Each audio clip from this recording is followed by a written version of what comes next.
Welcome to Top Hill Recording Podcast, the podcast where we ask a band, an artist to come in, give us 4 original tunes. We talk about those tunes. We talk about the origin story of the band, how we got here, what's going on, all the good things happening in their life. So tonight we have a very, very special guest, Lucy and the Love Letters.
That was awesome. Thank you.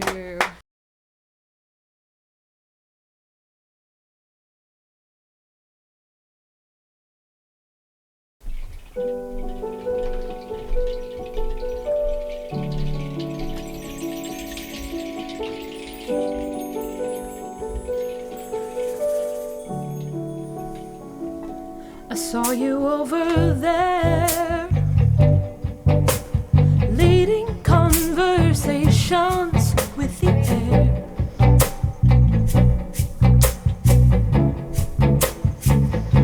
I saw you over there, swaying to the sound of southern nights.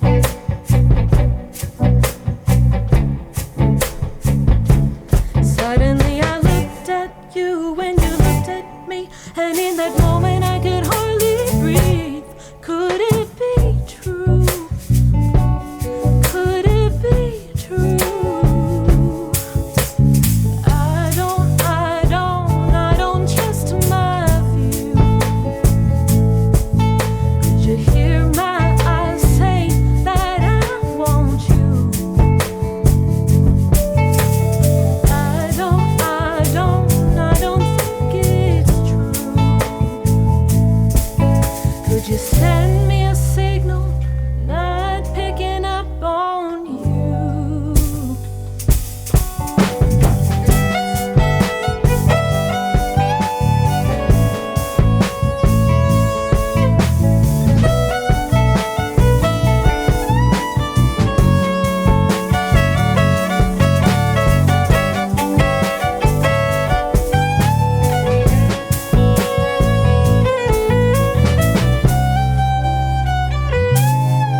Won't you send me a signal, not picking up on you?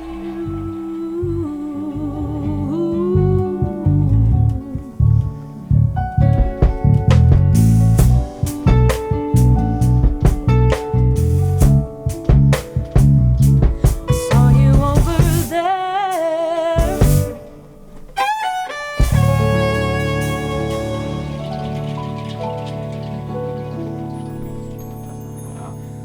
So, that was beautiful. Thank you.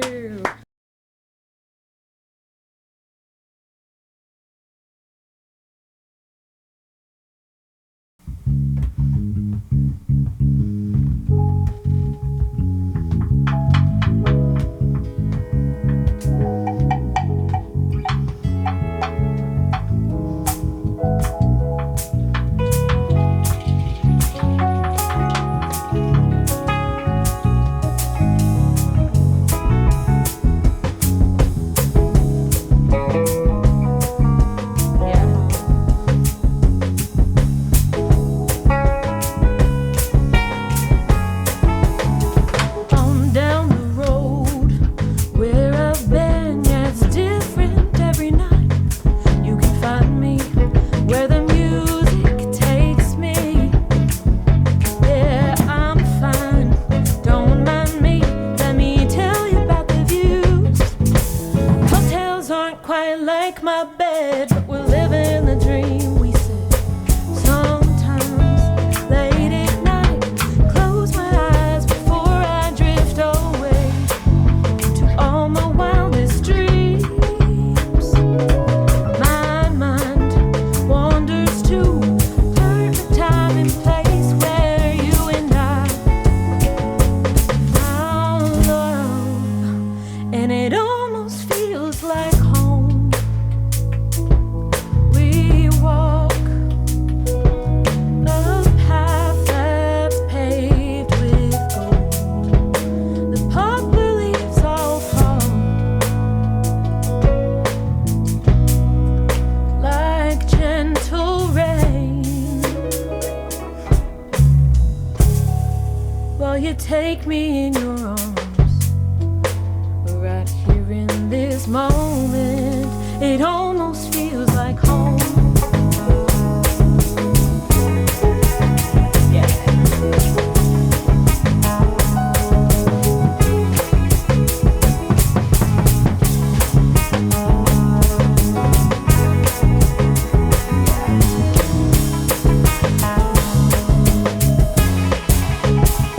Ooh, sometimes late at night, I close my eyes and think about the days before my wildest dreams.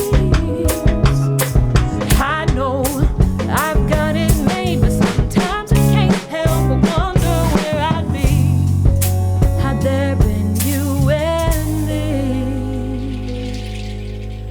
I just might be at home. My soul is filled with melodies, and your laughter fills the air,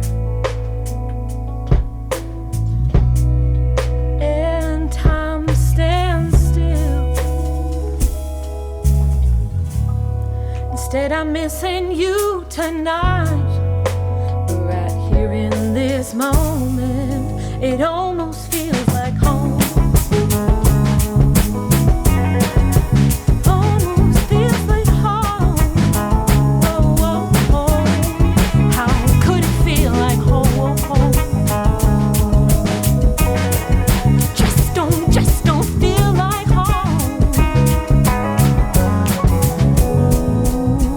Ooh, yeah, it almost feels like home. Yeah, it almost feels like home. James, what you think?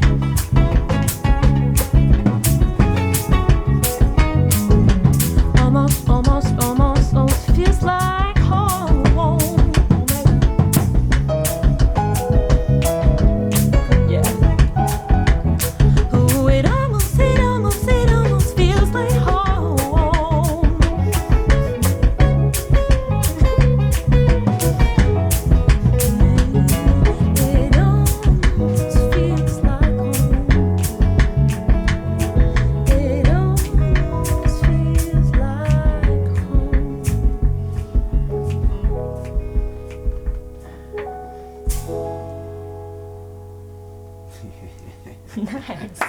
Cool.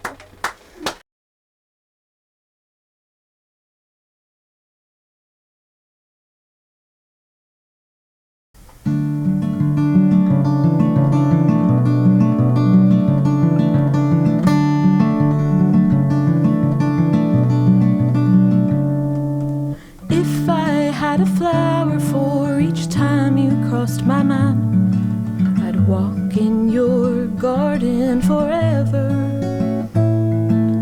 If the trees could speak to me just like you do poetically, to the forest I would run away. And suddenly the things that I've been much too blind to see, standing there right in front of me. With you I see my favorite me. My eyes have opened up and I'll never let them close again. The breezes blow and all I know, painted everything around me the sweetest shade of a rose.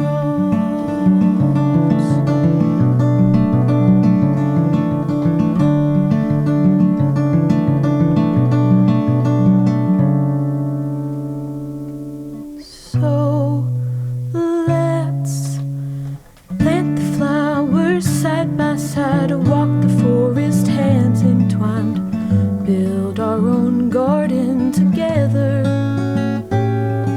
And if someday you would be mine, I would never change my mind.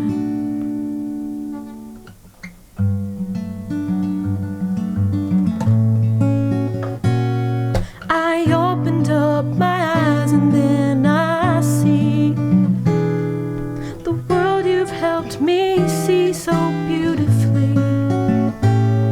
With you I see my favorite me. My eyes have opened up and I'll never let them close again. The breezes blow and all I know, painted everything around me sweetest shade of rose. Ooh.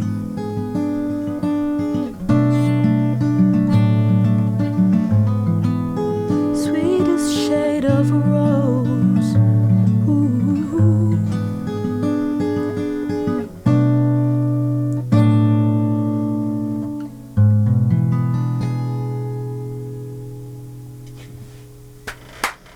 Well done, well done. Thank you. What's up, y'all? Hey. Hey. Hey, killer set. Y'all, those tunes were so dynamic. Great band. Lucy, the band. The band. Y'all are awesome, for real.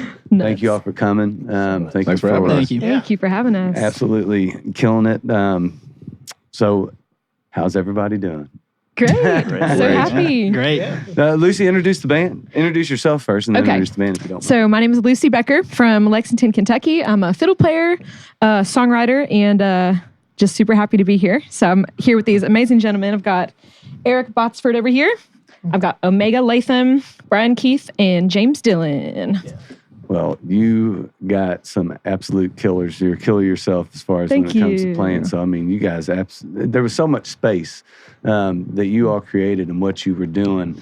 It made everything sit so well. You all listened to each other so well. And it's huge in this room to be able to play low, hear what you're doing, hear the vocals over top of that.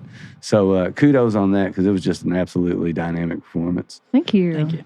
Tell me a little bit about these songs, because, you know, not only the band sounds amazing in what you're doing, but vocally, you're all over the place. Like it's like acrobatic. Your mother's a ballerina. You mentioned before the podcast, and you are like a vocal ballerina. Oh, it's a fun comparison. Seriously, I mean, nothing is. You know, a lot of times when you're listening to music and you're listening, especially kind of, I don't know, easily digestible stuff, and which yours is easily digestible in a totally different way, but you can kind of pick out where it's going to go, the melody lines and what the changes are going to Sure. be. None of that's happening in what you guys do.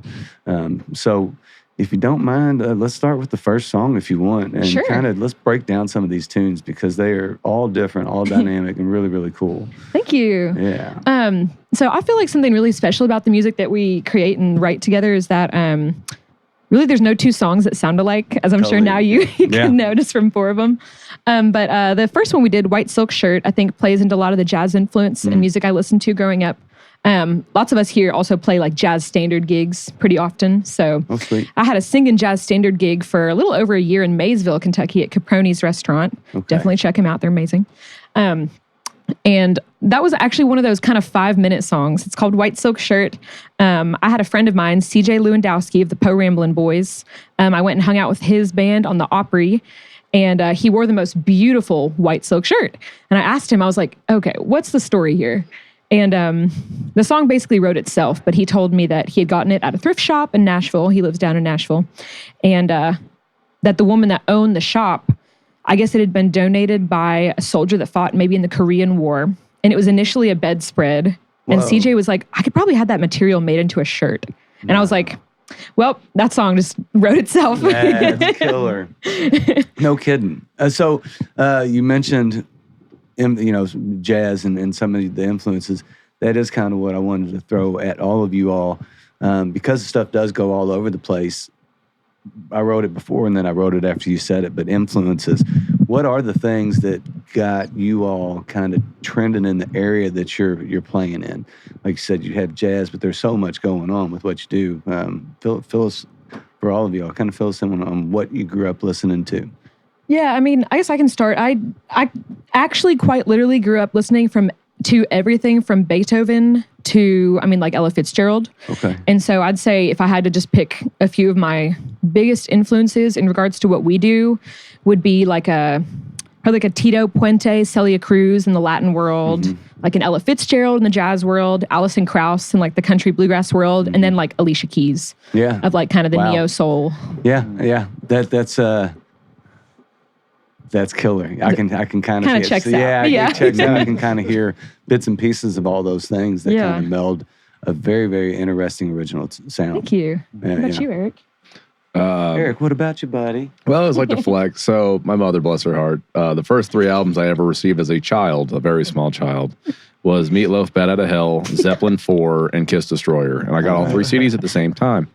And so a lot of my music taste was that, just a lot of 70s, 80s rock, and going back 60s, even pushing 2. And my dad is a big Eric Clapton fan. Okay. Like I was actually named after Clapton, Nice. kind of. But my name's spelled with a K because my mom was like, you can't specifically name him after a cocaine addict. And he's like, well, how about something a little bit different? He's like, how about Eric with a K? And they're like, oh, that's perfect. So, Yeah. but yeah, later on, just for the need for bass players, I kind of just fell into the whole jazz thing and got really into more like Jaco Pastorius and Bootsy Collins and just went down that whole funk route. And it was really good being able to find this group as well, and trying to find a scene like this around this area. It's been awesome. Yeah. Yeah, you definitely you guys meld together what you're doing. The bass lines are so just holding it absolutely down. Thank you. Yeah, no doubt. What about you, Omega? What you got? Well, yeah. Better hold that mic yeah, up there. I know, right? Again, I'm a keyboardist. I don't talk much. But no, again, me growing up, I was really turned on to a lot of like gospel, growing up in a church family and all. But also, like, believe it or not, the Isley Brothers. I'm a really big fan of Foreigner. Because I was hot blooded. Yeah. So, you take that, and, Rush and all that. So, and then also when I really started playing, I actually started playing more R&B by proxy because I went to a school and, musicians got together back in my day, back in the 90s. I don't think they were born Shout yet. out to the 90s, bro. I was right there with you. And I was a drummer first, so, and then I got into bass guitar and keys was my last instrument. And then once I got into keys, that was in like 2001. So at that time, it was this guy named Tink. He's an R&B singer, really influenced me a lot. And like I said, Ron Isley and stuff of that nature. But when I really got to play, I won't digress. I really digress. I just wanted to say, and so just being a brand new keyboardist, like gigs like this, I would get a lot of because of like in Louisville we had Jamie Ebersol classes that and so I was able to like go to those programs, meet other musicians, and just be these are things right here are really what I love to do. So I was glad to get the call and be involved with this. So thank you. Yes. Yeah, thanks for being here. Killer.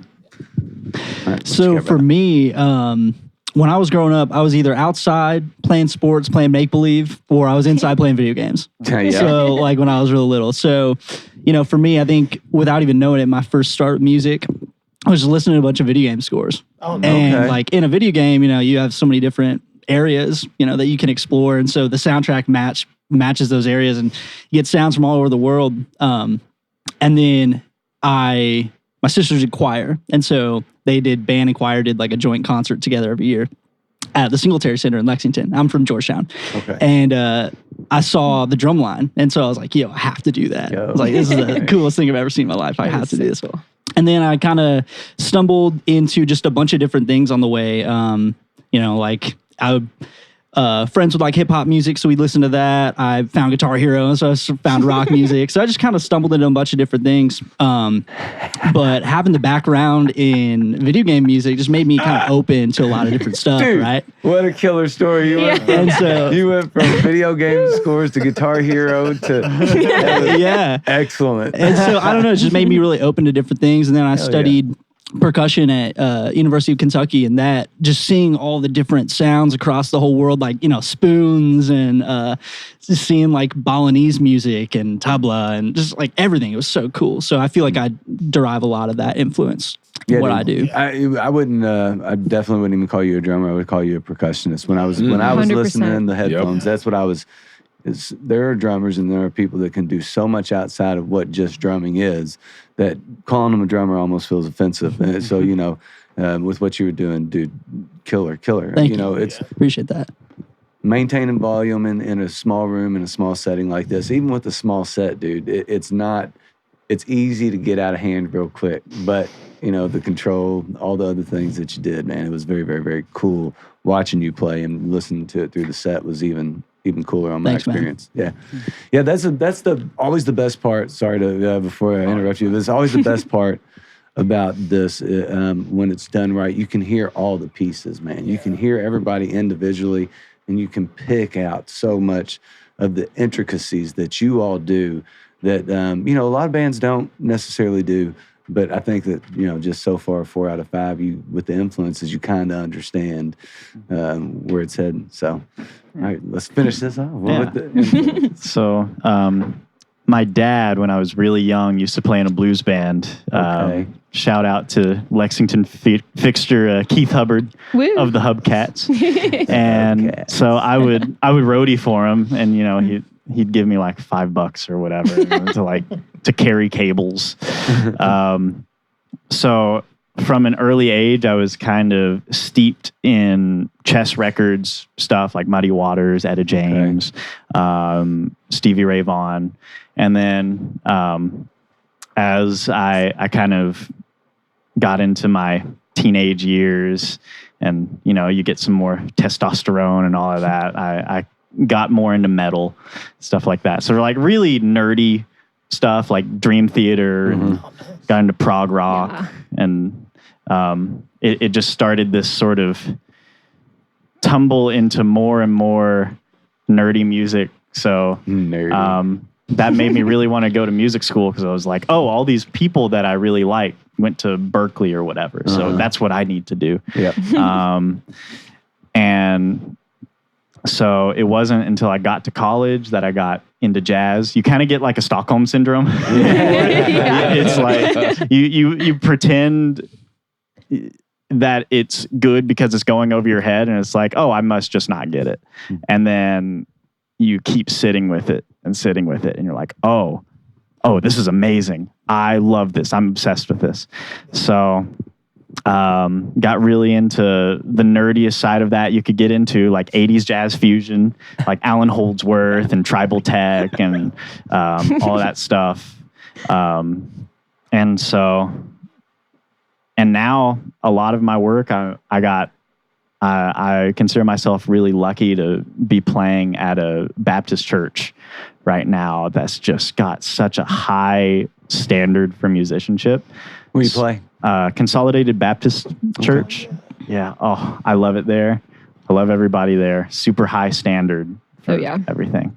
But that's been kind of my latest source of inspiration, because any given Sunday, people are just throwing down. Really? It's amazing. Yeah. Huh. What led you there? Did you get asked to play? Yeah. You kind of, as a musician, you sort of just keep meeting people. And one of the people that Lucy and I played with early on in our working relationship was Brett Higgins. And some of the people in that band also were part of Consolidated. And so my first gig with him, I got pulled aside by the drummer, Woo, and he said, "James, are you a Christian?" And then that sort of led me to sitting in there. And so, yeah. Well, all right. So was that, I mean, not to get in your business, but like, was he wanting you to say yes or no? Question. See, I don't know. That's a good great question. No, I'm not. Well, I got a church for you. Come play with me, man. I'm going to lead you to the Lord. I think when you live in Kentucky, regardless of what you bbelieve, the correct answer is yes. Yeah. You know? Sure. I believe in the Lord. I've been to church. I'm baptized. So yeah, man, you're love listening to you play too, because a lot of the stuff you did is so flavorful. So flavorful. Thank you. Yeah, and with all the space, like I said, man, the space that you all create for each other. Lucy, I mean, there's even one song you play guitar totally by yourself. Another song you set down the fiddle. You know, you're considered. I'm a fiddle player. I do play for other bands and do all this other stuff, and then. So you would, as somebody on the outside looking in, you would think, okay, everything's going to be focused on me and the fiddle, focused on this and that, and it's totally not. Which is really kind of like a breath of fresh air, because it centrally highlights the songs and the music. When you can set that down and focus and let these guys do what they do, I mean, it really is. Legit breath of fresh air. That Thank you. Yeah, it's very, very cool. So when you were writing these tunes, how do you go about it? I mean, do you write anything specifically for a fiddle? Do you write just whatever, you go with the melody line and see where it gets you? How do you come about these tunes? So it definitely kind of depends. Classic answer. But there's definitely one common factor is that they're all about my real life and about things I've experienced and about people I've met. So that's been really important to me, which kind of feeds into the name Lucy and the Love Letters, right? It's like, well, all my songs are personal to me, personal stories, true stories. Even if a song like White Silk Shirt, my friend told me about this bedspread he found. He had it made into a shirt. He wore it on the Opry. Cool. Even if I'm, making up this story about this soldier, at the end of the day, he brought this back to his wife from Korea in the war. Mm-hmm. And so that to me is, it's so real and there's so much imagery there. And so, that leads into the next tune we wrote, Eleanor. I mean, sometimes the first part I get is a line, like a lyric line. Sometimes it's da-ba-da-ba-da, da-da-da-da-da-da. Huh. Cool. I wonder what could go with that. Saw you over there. So it really depends. I wouldn't say I have one set approach, but usually there's a piece that I have. And so for White Silk Shirt, da da da da da da da ba da ba da ba da da, and then I was like, holy cow, that sounds so sweet on the violin, And so it usually starts with just a little piece. It's usually not, I have a song idea, I need to figure it out. There's maybe a chorus, so there's one line, and then from there I just kind of build on that. So when you write, do you generally write by yourself? Yeah, okay, definitely. I haven't done much writing with other people. I'd say actually really, I have written some with James, And usually what that entails is I already have almost all of a song, but the chords aren't quite right. Yeah. And so someone like James is really helpful in regards that I can say, hey, this is the vibe that I have. I know what it should sound like, and I play enough acoustic guitar to play about 6 or 7 chords, and that's about it. Because I know my main role in the band is not to play guitar, and that's why James is here. And so I can bring him this, and he knows, we know each other pretty well musically at this point, I think. And so I can come to him and say, these are the notes, da da da da, like what chord is that? And he's like, oh, this is the chord you're looking for. And so that's kind of the span of writing that I do with someone like James. And kind of the same with Brian. I've brought a song to Brian and I'm like, I just don't think this is the right groove, And like I said, I'm pretty limited on acoustic. I really just use it as a tool to write. And so I can have Brian come in with a song like Almost Feels Like Home that started as like a kind of slow R&B ballad and it turns into a bossa nova. I'm like, yeah, more of that. This is perfect. This is great. So that's kind of when I first started a band, the whole approach was, okay, listen to this song. I know exactly what you think you should play, and you know too. Now do the opposite. And so that's how the R&B turned into a bossa nova. The guitar solo on the recorded version that we finished up pretty recently is kind of like a Western T-Bone Burnett tone on the bossa nova. So just kind of taking these songs that do sound very kind of familiar, just easy to listen to, and kind of like flipping them to the opposite of what you think you would hear on a song that sounds like that. Yeah, 100%. I think it might have been James and Omega, right? It might have been you two sitting here when everybody else was out, and I was kind of doing my chords, not paying much attention, but I was listening to them talk about it. And there were this might have been 2 separate conversations, but one of them was talking about how you think it's simple, but it's so much different and more intricate than what you think it is because of how you style things and how you approach it. And then also, the one that I think that I like really, really as a songwriter and loved was like, man, it's nice to play original tunes. And then I heard the sentence, yeah, it's nice to believe in something, So you got the guys in the band that it's not only just about playing the music. They got a real belief in what's going on and what you're doing, and a belief in you, and a belief in the creation that you are doing. Not to call you out or anything, but it's always good to know that on your end, but it's also good to know that it's not about anything other than you want to be here, you want to play the music, you want to build these tunes, there's a belief in what's going on. And I think that when you hear it on this side of the things, you hear it. You absolutely can hear a band that's connected like that. How long have y'all been together? So that's interesting that you bring that up. We've had several rotating members, and so this is the band today, as you see it. For our next show, I like it too. It's very fun. So Brian and I have been the consistents from the start. Okay. James plays with us often. Eric plays with us often. Omega has never played with us. He played with me. What? We did like a duo thing. And so I really, really enjoy having kind of rotating members. If I had it my way, I'd have everyone here 100% of the time, every single second of every day. But they also have jobs and play with other projects. We know how that goes. Stupid jobs. I know.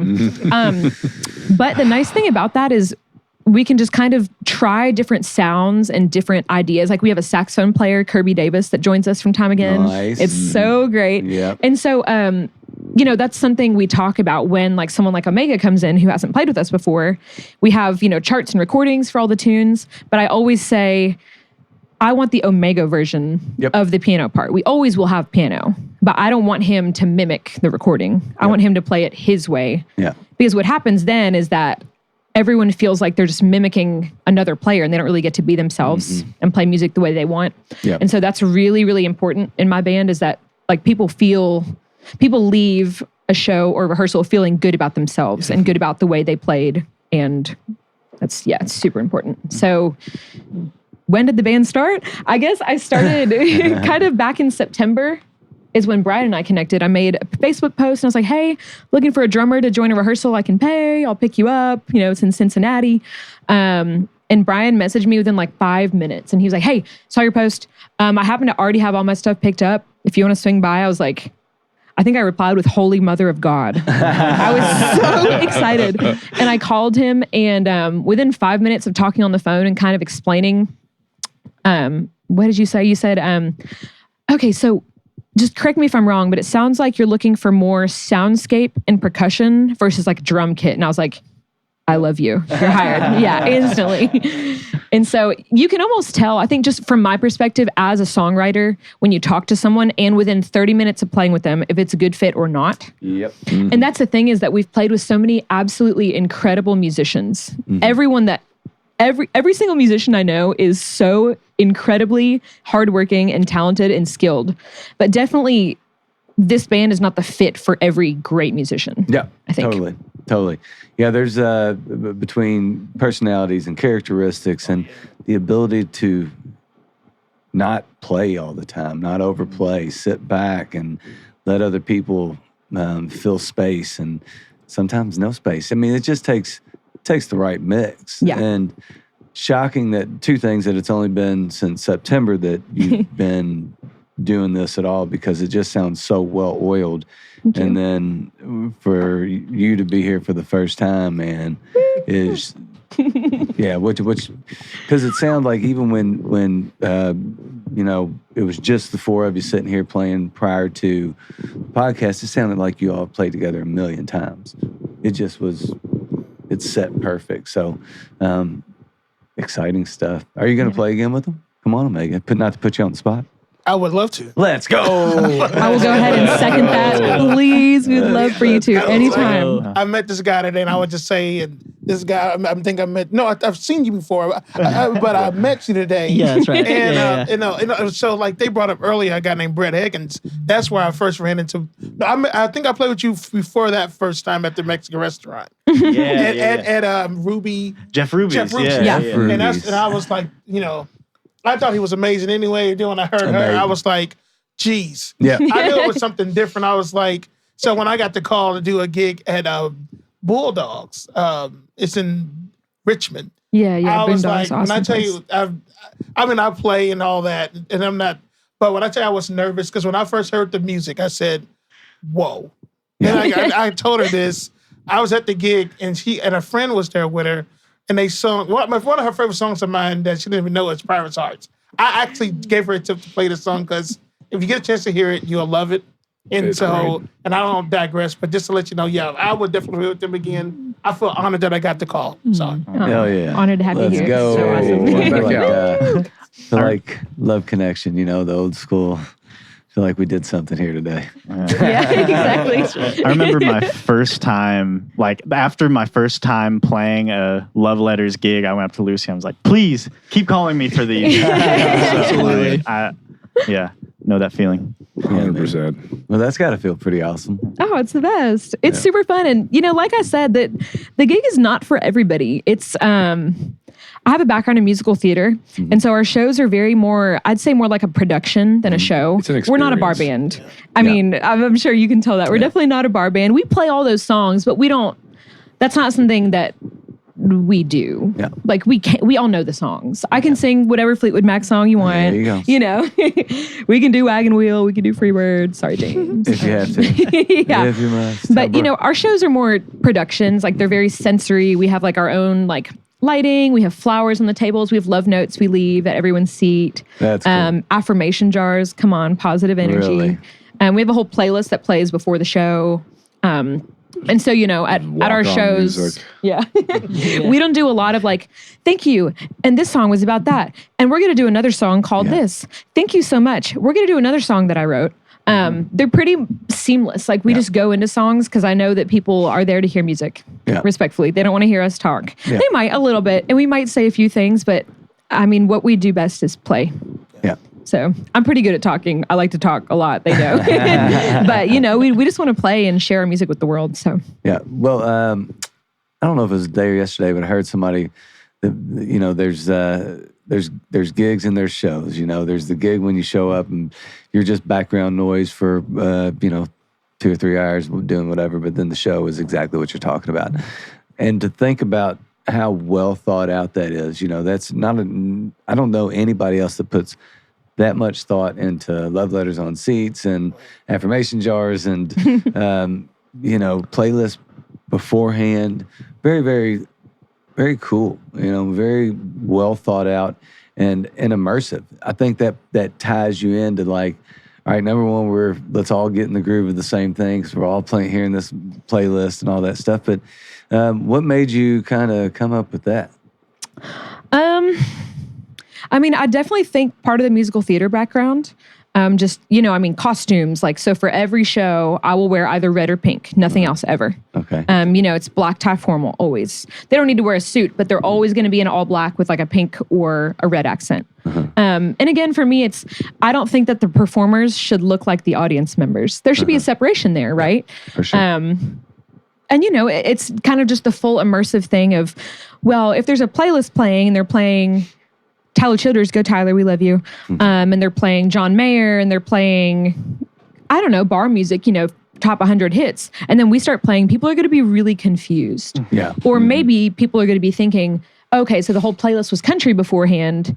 It's going to be a country band. Yeah. We are definitely not a country band. Love country music. We're not a country You're band. not a country band. And so I think, the playlist that we play ahead of time kind of just helps set the tone, set the vibe. People get a little bit confused, and that's exactly what we want. I think the biggest compliment I've ever received, I threw together a little, a foursome for a quick show at Poppy Mountain, super last minute, about 2 or 3 years ago. It was my first show with a band. And someone came up to me after and they said, well, young lady, that sure wasn't bluegrass music, but I liked it. And so just like, I like when people ask us, so which genre do you play? What genre is your music? I'm like, yes. Yeah. All the above a little bit, and so I think it's fun that we don't really have an answer to that question and that people will come to our shows and again, just leave like feeling good about themselves and like they had a really positive, just fully immersive experience. Like Lucy and the Love Letters made us feel good, made us happy, Didn't stress it. Well, might stress them out a little bit if they're expecting country music, Yeah. Yeah, I would imagine people that are coming at this point know what they're going to be seeing and coming for, I would hope. Especially, that's just so well thought out, well cool and thoughtful. Not a lot of people do that, so it's very, very interesting to see it, And now I do notice you are all wearing black. Okay, sorry. All right, so what's next? What are you doing? Are we recording? What's going on with you? So we actually just had our first single mixed and mastered. It's all ready to go. And it's actually going to be Sweetest Shade of Rose. Okay. Which is the last one that I sang alone. And you're going to be shocked. You'll be shocked when you hear it. The recorded version is nothing like you would expect it from what I just played. So. Yeah, I know the guys said they were holding back. They were chomping at the bit to start going. Yeah. So we had a show on New Year's Eve. We played at 21C Art Museum and Hotel in Lexington. Right on. And we collaborated with Sora Aerial Art Studio. So my sister-in-law, stepsister or sister-in-law? Wait. Sister-in-law. Okay. Excuse me. My brother just got married and congratulations. Yes, congrats, Ben. And his lovely lady owns Sora Aerial Arts in Lexington, Kentucky. And so we collaborated with them for the New Year's show. So they're doing like these aerial acrobatics, like very similar to Cirque du Soleil. And so we're playing music, the live band, while they did some tunes. And for one of our songs that we did, they had me up on a trapeze singing. What? And so where I was going with that is that in the future... No. Don't go nowhere. We're not going anywhere with that. What do you mean you were singing on a trapeze? How do you do that? They gave me a wireless mic. No. I like how that's the complicated part to explain. So cool. What? It was amazing. That's awesome. That's crazy. Yeah, it was absolutely amazing. And That's so wild. we just like the idea of collaborating with other art forms. Like we have a woman who wants to come do like a live painting at one of our shows at the band. Just like, doing creative things that aren't musical in combination with our music. So when, all right, so the dance, that makes sense because it's sister-in-law? Yes. Sister-in-law. So did an artist reach out to you? Did you reach out to an artist? I mean, are people like reaching out to collaborate at this point because they see that things cool like that are going on? How's that work? So I think my sister-in-law, she had her family in town, and she came to hear me singing with another band. And she asked me, like, what kind of music does your band do? And I sent her some stuff, and she was like, would you want to collaborate on a New Year's Eve show? And I was like, yep, you talked us into it. That'd be absolutely amazing. And so, we've done something like that now that really just opened up a whole new realm of things that we know now interest us and that we want to do more of. That's really interesting. Yes. That's cool. So this coming Friday, we're playing at Smoke and Bourbon Lounge in Danville. Okay. I think probably 8 to 10, something like that. So we do, like I said, we do more shows. It's going to be really classy. It's going to be super, super pretty. We have these beautiful show posters there that'll be for sale too. And sweet. Trying to promote that single. It's not released yet, but hopefully in the next month or so. Don't know, no release date current? Not quite yet. Soon, very soon. So, this the band that's playing in Danville? It's not. So I will have James and I will have Brian. We have another keys player named Bryson Dunsmore. It's going to join us. He is an insane, amazing musician. He's a student at University of Kentucky. Right on. And let's see, we've got Forrest Brown coming up to play bass from Nashville. He is an incredible player. I'd actually just connected with him on Facebook. He sent me some recordings, and I was like, okay, so he's going to be a really great fit. So when people reach out, do you just send them your songs and say, here's what we're going to do, come up, be ready, and show up and play? I like to rehearse if possible ahead of time, but kind of if someone reaches out and wants to play, I, again, make it very clear that we're not like, a country or a cover band. Like these are some of the recordings. I also send all the charts and I'm like, do these resonate with you? Do these charts make sense? Because to me, if it's going to be like way too much extra work for them, it probably won't be a good fit. Because again, then they won't like feel good. They'll be stressed. Yeah. And it'll be a ton of extra work that they'll have to put in ahead of time.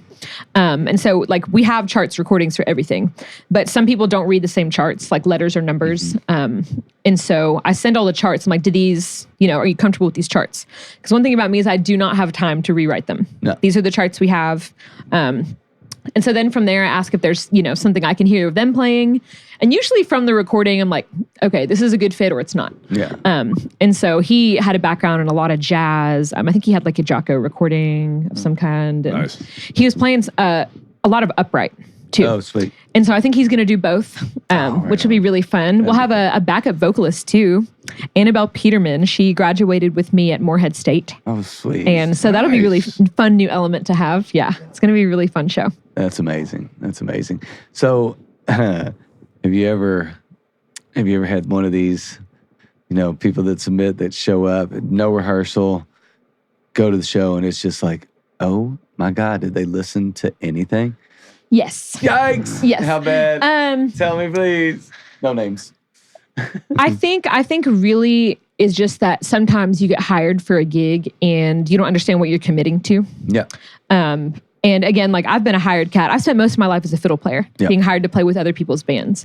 And so I know at this point, if I get a 90s country cover bar band, that I know those songs. Yeah. And my main question is it a female or a male vocalist? Because sometimes it's a female vocalist doing all these songs, but in different keys. Yep. That's a whole nother animal to tackle for me, you know? But if I see it's a male lead vocalist, this and that, I've played tons of those gigs. I'm comfortable and ready. Yep. And so I think lots of times when people get hired to play with the band, they're like, okay, it's a cover gig, cool. I know this. I send them like the list of our covers and they're like comfortable. But then when it comes to the originals, the charts don't look bad.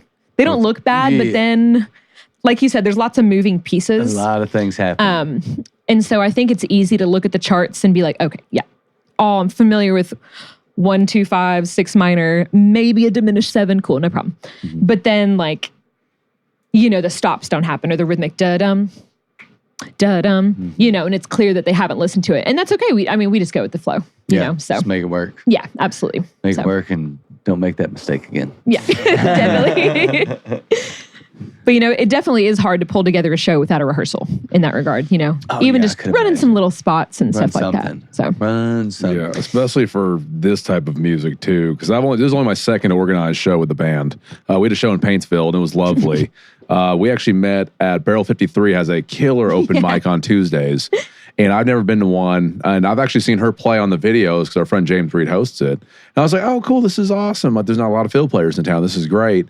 And 3/4 of one of my other side projects was there just on happenstance. And we just had a really good time.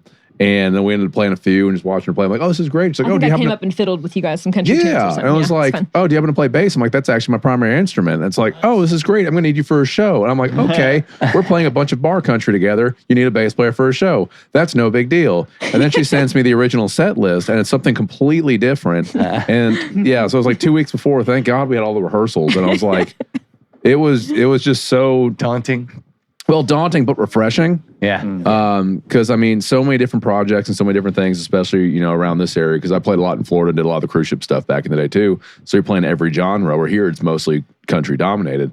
So playing stuff like this was definitely a lot. And so she sent us all the originals on Dropbox so we could listen to them in different videos and stuff from previous gigs.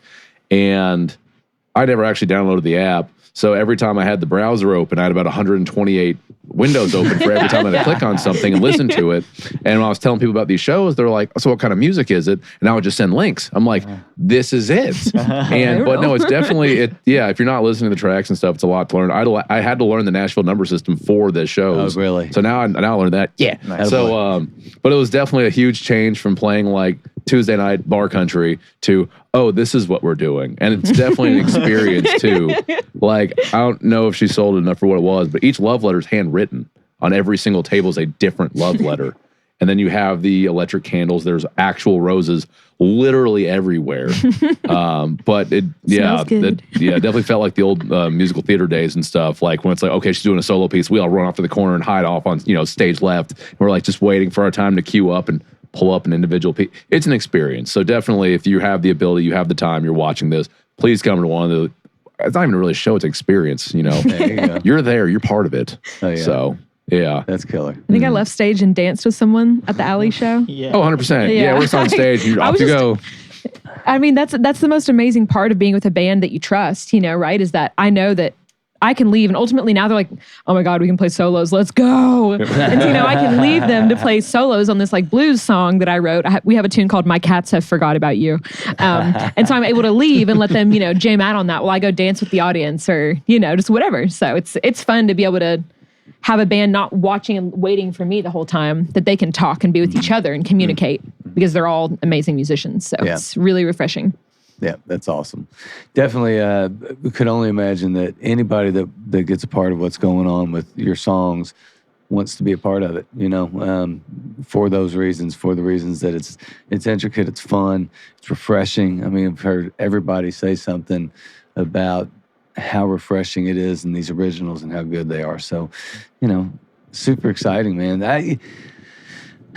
I would love, it's always nice to have a ton of people you can roll through and play live stuff and all that stuff with. But man, I would love to see like what would happen if you all as a core played for, I don't know, a year straight, just to see how ridiculous It'd be nuts. the band itself would be. Yeah. I'd be nervous. I'd be nervous to sing with them. Yeah. It really, it's so, everything's so well thought out. And I couldn't imagine with what you bring and then allow their interpretation of what you're doing. Yikes. Especially with all the different influences and all the different backgrounds and coming together to kind of focus on really, really good songs, I think that's been another part of it that's really cool is that everyone we've had join the band so far, even just for a gig, I've trusted musically so much that, they can say, well, what did you have in mind here? And I'm like, I don't know, try something, do something. Yeah. I definitely don't like to be like the authoritative, like dictatorial type band leader in that, like, if I hire a keys player, I don't want you to ask me what to play on the keys. I have no idea. I don't play. I can play Moonlight charts. Sonata, but and so it's nice, I can look at someone like James and just say, for this section, I don't really have anything in mind, but if there was a melody that came to your mind, or for Brian, he can come to me and say, like, I thought of a new groove maybe for this part of one of your tunes. Let's try it. And I love it being collaborative. I don't want to come and say, this is your part and that's your part and this is my part and let's play it now correctly. I want things to change if they need to. Like even a guitar solo, if someone else recorded it on the record, I don't expect it to be the same when James plays it. You know, it could be adjacent maybe if it's a familiar, sweet melody, but I don't want people to play like somebody else, you know? Yeah. It's really important. For sure. So does everybody do something else, play in side projects and all that, I'm assuming? Ton of stuff going on. James. All right. All right. So I guess before we leave, let's just like, you know, tell people where we can find. We'll go through everybody because, you know, just tell me where, like James, where we can find you, where people can check you out. I won't ask you to name all the bands that you're in and all those, those things. Exhausting. Yeah. We're focusing on this one tonight. Yeah. So I try to stay away from social media, not successfully, but but sometimes I'll throw some clips up on Instagram. My Instagram is Jimbo_caster, like Telecaster or Jimbo Stratocaster, Caster. but Got Jimbo, yeah, and an underscore. Hey, what's up? Yeah, that's about it. All right, Brian, what's about you, buddy? Yeah, I don't use social media a lot. My friends kind of give me hell for it. But All right, what is your phone number so people can text you? No. Better approach. But I mean, yeah, occasionally I'll post something or be on somebody else's post. But if you want to find me, you can look honestly at Lucy's page, There you go. and I'll probably be tagged in some of that stuff. Hey, there you go. What about you, Omega? Yeah, I Facebook mostly. Omega 3 music. Omega 3 means I'm the third. Nice. Yeah, so Roman numeral 3. And Roman numeral 3. Omega. Yeah, dude. Yeah. Good for you. And like I said, I play with some local bands in Louisville, mainly too, and I try to stick to that and do a lot of recording with a lot of great artists. And again, that's about what I do. Omega 3, something good for your brain. I'm mostly on Instagram, the Kentucky Tank, very humble, all one word. Oh, all right, digging it. Yeah, so I've got a bunch of different stuff, acoustic duos, solo shows, some charity shows around mostly Richmond, Kentucky or Lexington. Some random powerlifting videos on there too if you're interested in that. But Kentucky Tank, power lifting, let's go. Yeah. Dude, I did 10 fake squats with 2 30-pound dumbbells yesterday. Yes. I've been destroyed all day today. oh yeah, buddy. I'm walking around going, you got to be shitting me, man. This is ridiculous. I can't move my legs. I didn't do nothing. Well, if it's more than one rep, it's cardio. So There you go. All right. Was that the rule? Is that the rule? it is to me. All right, dude. I think I could do like 1 rep of There stuff. you go. All right. Sweet. Lucy. Yeah, so you can find me on Instagram at Lucy, Lucy Becker, Becker, music. You can probably spell that one. And then we do have a Lucy in the Love Letters Instagram as well. Working on a website, Lucy Becker Music on Facebook too. And yeah, so I try and stay pretty active. I went probably about a month without posting just because I just needed a shutdown. I was just so overwhelmed. But we always post about our shows, and we'll have a single coming out soon too. So That's awesome. So what about just kind of for you, your vision, Lucy in the Love Letters? What you feel? What you think's going to get? What do you see going on the next? Let's go 6 months to a year. What are you feeling? 6 months to a year, definitely have some more tunes out to the world. Just again, kind of like some mixed media type shows. We want to collaborate with Sora Aerial Arts again for sure. Very, very cool. We're going to release a music video for the single too, Sweetest Shade of Rose. We're really excited to work with my buddy Bones on that. It's going to be really fun. And so just lots of, I wouldn't say we're a band that's going to play 3 shows a week. Yep. But the shows that we do have are going to be very meaningful and really unforgettable.